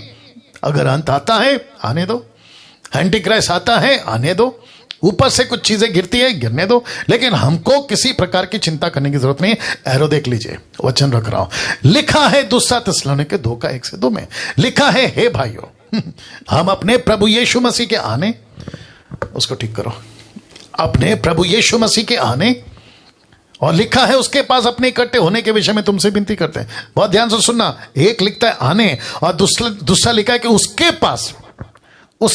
पास इकट्ठे होने के लिए। आ रही है ना बात समझ में? वो आएगा, हमको लेगा और अपने पास, माफ करना, इकट्ठा करेगा। लिखा है अपने पास आने, उसके पास इकट्ठा करने के विषय में तुमसे विनती करता हूं। क्या? किसी आत्मा, दुष्ट आत्मा, किसी आत्मा, वचन शैतान की ओर से, या पत्री, याद आ गया गलतियों 1:7-8 में, अगर मैं या स्वर्ग से कोई दूत भी आकर ऐसी कोई बातें करे तो वो श्रापित है। तो किसी आत्मा या वचन या पत्री के द्वारा, आज कैसे बोलना होगा? कोई पास्टर, कोई बिशप, कोई एवेंजलिस्ट यूट्यूब पे, फेसबुक पे ऐसी कोई बकवास करता है, रख रहा हूं, या पत्री के द्वारा, जो कि मानो हमारी ओर से नहीं है। सीधी बात है, डैनियल सबको बता कि ये पतरस की, पीटर की, जीसस की, पौलुस की मिनिस्ट्री की बातें नहीं है, ये तो किसी आत्मा, वचन या पत्री की बातें। क्या लिखा है देखो, ये समझकर कि प्रभु का दिन आ पहुंचा है, लिखा है तुम्हारा मन अचानक अस्थिर ना हो, डिस्टर्ब ना हो, असंतुष्ट ना हो और ना तुम घबराओ। ये देखो, ना तुम अस्थिर हो ना तुम घबराओ। अब इसको देखो, किसी रीति से किसी के धोखे में ना आना। वाह, देखो इसको क्या हो गया। अब मुझे बताइए, जूम के लोगों, जितने जूम पर हैं, फेसबुक और यूट्यूब वालों, प्लीज मुझे बताइए, मुझे प्लीज मेहरबानी करके बताइए, क्या हम धोखे में आ चुके हैं? यस। क्या ऐसे किसी पत्री के धोखे में आ चुके हैं? यस। क्या ऐसे किसी आत्मा का शिकार हो चुके हैं? यस। क्या ऐसे किसी वचन को सुनकर हम फंस चुके हैं? यस, यस, फंस चुके हैं आप लोग। और मुझे तक को कॉल करते हैं, पास्टर डैनियल, अभी मोदी साहब ने कोरोना वायरस का वैक्सीन का अनाउंसमेंट किया है, तो ऐसे कुछ मूर्ख और बुद्धिजीव लोग हैं, कहते हैं कि वैक्सीन नहीं लेना। बोला क्यों? उसमें एंटी क्राइस्ट का चिप डाला जाएगा। अब बताइए, इनकी मूर्खता की लेवल देखिए। एक परमेश्वर का वचन कहता है, अभी दिखाया था आपको, कि रोक के रखा है, उसको रोक के रखा है। दानियल की पुस्तक में भी आपने पढ़ा होगा ना, उसको रोक के रखा है कि वो मंदिर में खुद को प्रकट करेगा, बलिदान चढ़ा देगा, डिक्लेयर कर देगा वन गवर्नमेंट वन नेशन, ऐसा डिक्लेयर कर देगा। बीच में राशन कार्ड को लेके मोदी साहब ने कुछ बोला तो मुझे वापस से धड़ाधड़ कॉल आ गए, बोला डैनियल भाई अब क्या करें, वन गवर्नमेंट का रूल आ गया। मेरे को बात समझ में नहीं आती है, ये तो ऐसी बात हो गई ना कि आदमी बीमार है, सामने चपरासी या फिर कोई वॉचमैन या फिर कोई आदमी सूटकेस लेके आ रहा है, तुमने उसको डॉक्टर बना दिया। क्योंकि हर बीमार आदमी को कोई भी देखो तो बोलता है डॉक्टर आ रहा है। जैसे चोर को कोई भी देखा बोला पुलिस आ गए। ये तुम्हारी हालत है। वो बीच में बराक ओबामा को तुमने एंटी क्राइस्ट बना दिया था। हद है यार, हद है। बराक ओबामा वैसे ही किसी के धोखे में नहीं आना। अब आई बात समझ में? ये किसका लेटर है? पौलुस का। देखो कितना सटीक है और कितना एक्यूरेट है। वो कहता है ऐसा कोई आत्मा, ऐसा कोई वचन, ऐसी कोई पत्री जो ये कहती है कि प्रभु का दिन आ पहुंचा है। ये क्या कहते हैं? प्रभु का दिन। इसका मतलब क्या है? अंत का दिन आ चुका है। अब प्रभु का दिन का मतलब है अंत का दिन। अंत का दिन का मतलब है कि एंटी क्राइस्ट। हद हो गई यार। और अचानक तुम घबरा जाते हो, जो कि घबरा चुके हो। किसी रीति से किसी के धोखे में ना आना, क्योंकि वह दिन ना आएगा जब तक वापस आ गया, लिखा है जब तक धर्म का त्याग ना हो ले और वह पाप का पुरुष विनाश का पुत्र प्रकट ना हो। तो इसका मतलब है, धर्म का त्याग का मतलब क्या है? रैप्चर। दूसरे शब्दों में टोटल परमेश्वर का काम, जिसको कहते हैं धर्म का त्याग ना हो ले, मतलब टोटल परमेश्वर के वचन की स्थापना ना हो जाए और लोग इसको इस कदर तक भला नहीं चाहिए सुसमाचार, नहीं चाहिए हमको यीशु, ऐसा त्याग ना कर ले, वो लेवल, वो पीक समझते हैं, वो लेवल पे पहुंचेगा और फिर ये खुद को डिक्लेयर करेगा। कौन? Anti Christ. देखो लिखा है ना, पाप का पुरुष विनाश का पुत्र प्रकट ना हो, तब तक नहीं होगा। अब आपको एक कॉन्सेप्ट समझाता हूं, पहले फोटो दिखा देता हूं। एक है जीसस बर्थ, दूसरा है सेकंड कमिंग, जिसको कहते हैं फर्स्ट कमिंग सेकंड कमिंग। दो ही है बाइबल में, ना तीसरा। दो ही है, फर्स्ट कमिंग सेकंड कमिंग। आप जानना चाहते हैं दोनों का कॉन्सेप्ट क्या है? एक ही है। लिखा है दोनों भी प्रभु के समय पे। फर्स्ट कमिंग कब होगा? प्रभु ने तय किया था। सेकंड कमिंग भी कब होगा? प्रभु तय करेगा। आप यार जो आपको काम दिया वो आप काम करो ना। मैं रख रहा हूं, क्या करूं? मैं रख रहा हूं। Glory to God. क्या हो गया? निकाल दिया? टोटल नहीं बताया? अच्छा ओके ठीक है, वापस आ रहा हूं टोटल मिला के। ओके, बहुत ध्यान से सुनिएगा। First coming and second coming, concept क्या है? एक ही है। कनेक्शन क्या है? एक ही है। या सिमिलैरिटी क्या है? एक ही है। प्रभु का समय, जिस दिन प्रभु ने तय किया उस दिन यीशु को भेजा। First coming. अब सेकेंड कमिंग भी कब होगा? जब प्रभु तय करेगा। पतरस ने पूछा कब होगा? बोलता चुप कर। यीशु ने कहा चुप कर, तेरा काम नहीं है।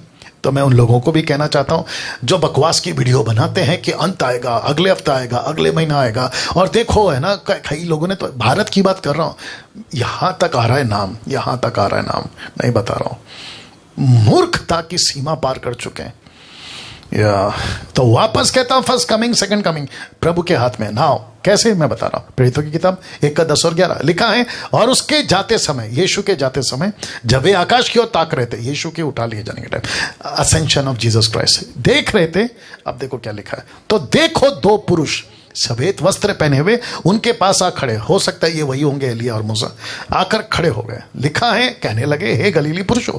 गलीली का मतलब है तुम वो पुरुष हो जहां यीशु मुर्दों में से जी उठने के बाद तुमको मिला था, तुम वो पुरुष हो ना। बहुत ध्यान से सुना, गलीली पुरुषों का मतलब है यीशु ने कहा था कि तुमको मैं गलील में मिलूंगा। तो गलील में क्या मिला? Great commission. गलील में क्या मिला? महान आज्ञा। गलील में क्या मिला? यीशु का आदेश। तो कहता है तुम वो पुरुष हो। तो लिखा है, हे गलीली पुरुष हो, तुम ग्रेट कमीशन के पुरुष हो, तुम चेले बनाने वाले पुरुष हो। यहां खड़े खड़े क्या कर रहे हो? देखो लिखा है, तुम, लिखा है दो पुरुष वस्त्र पहने हुए आए और कहने लगे, हे गलीली पुरुष हो, तुम क्यों खड़े स्वर्ग की ओर देख रहे हो?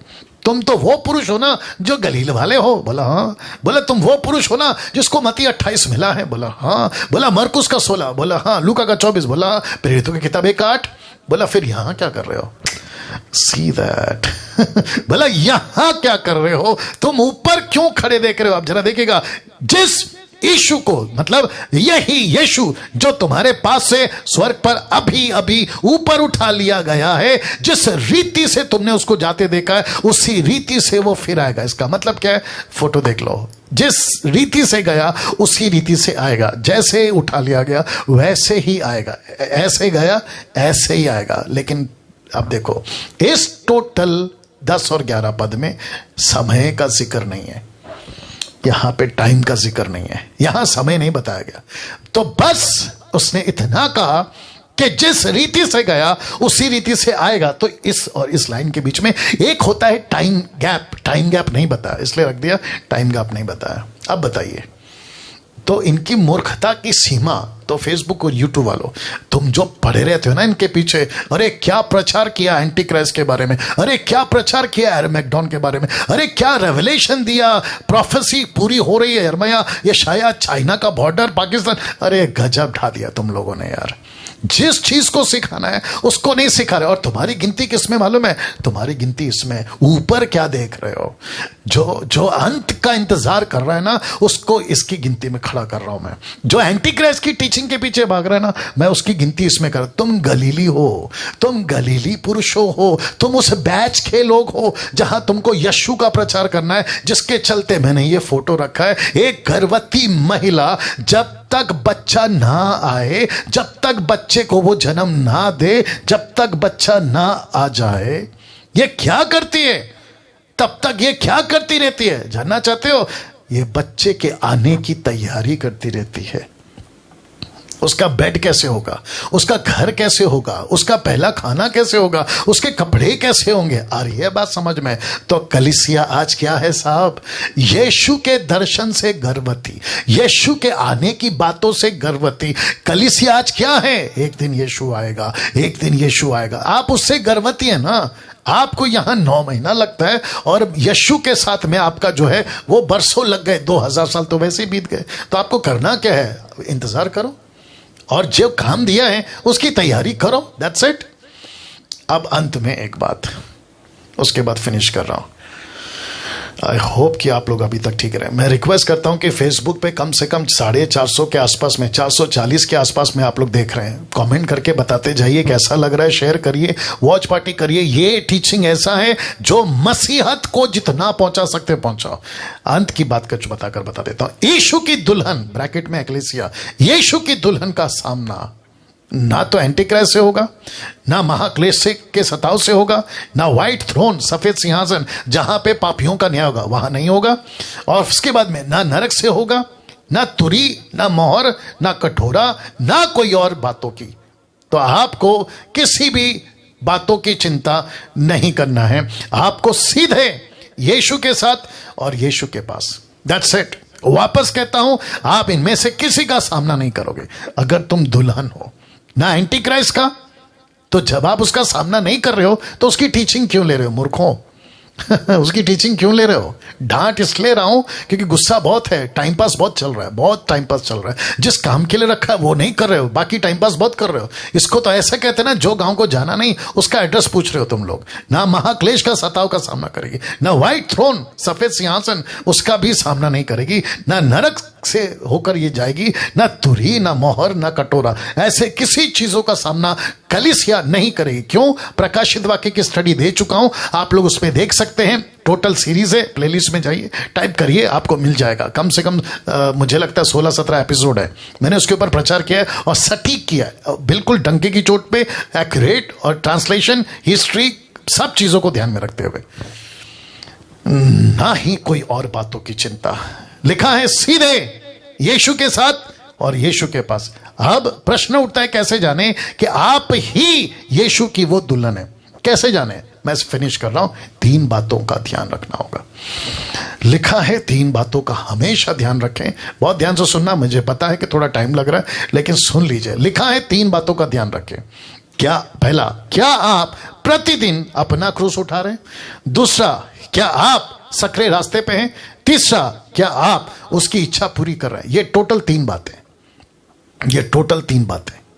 अगर आपने इसका ध्यान रखा ना, खेल खत्म। मैं इसके ऊपर कभी अलग से प्रचार करूंगा, एक एक पॉइंट के ऊपर। क्रूस उठाना प्रतिदिन, सकरे रास्ते पे चलना प्रतिदिन, और इच्छा परमेश्वर की पूरी करना प्रतिदिन।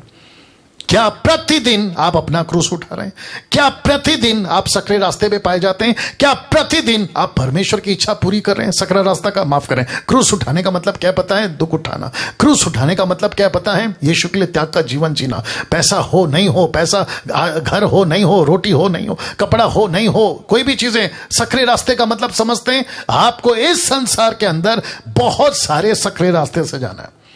आपको एक एक चीजों का चुनाव आपको सकरे रास्ते से ही करना है। चौड़ा बहुत है वो, जहां भयंकर क्रिश्चियन मिलेंगे। मैं वापस कहता हूं, भयंकर क्रिश्चियंस मिलेंगे चौड़े रास्ते पे, लेकिन सकरे में बहुत कम मिलेंगे। और इच्छा पूरी करना। प्रभु तेरा काम बता, क्या करना है? किसको वचन सुनाना है? चेला बनाना, बपतिस्मा देना, चर्च प्लांट करना, पुरुष हो या स्त्री, दोनों को परमेश्वर की इच्छा पूरी करनी है। और इन बातों के साथ में आज का मैसेज मैं समाप्त कर रहा हूं। आइए प्रार्थना करते हैं। सृष्टिकर्ता पिता, यीशु के नाम से आपके महान उपस्थिति जो आपने दे रखी है प्रभु, इन सबको लेकर आ रहा हूं और कहता हूं कि पिता, एक भी वचन, एक भी प्रकाशन, एक भी बातें यहां वहां ना जाए, आकाश के पक्षी ना छुगे, बल्कि परमेश्वर तेरा वचन 100 गुना फल लाने वाले बने। एक एक व्यक्ति जो 1200 के आसपास अभी बैठ के सुन रहे हैं प्रभु, एक एक के हृदय को परमेश्वर पेनिट्रेट कर दे, उनके हृदय को हिला दे कि परमेश्वर उनको बाट नहीं जोनी है एंटी क्राइस्ट की, उनको बाट नहीं जोनी है किसी भविष्यवाणी की पूरी होने की, उनको बाट जोनी है यीशु की, यीशु के आने की। और वो तब तक क्या करना है? उनको तब तक काम करना है, तेरा वचन को प्रचार करना है, चेला बनाना है, कलीसियाओं की स्थापना करना है। ये सारा काम करने के लिए आप उनको तैयार करिए। आदर, महिमा, सम्मान सब कुछ आपको देते हुए ये प्रार्थना यीशु के नाम से मांगते हैं, आमीन। इस 3 पॉइंट के साथ आप सभी को मैं यहां से विदाई देता हूं। अगले हफ्ते फिर मुलाकात होगी, संडे के दिन 7 से 9 बजे तक जरूर आइएगा। Thank you, God bless you all. वाह।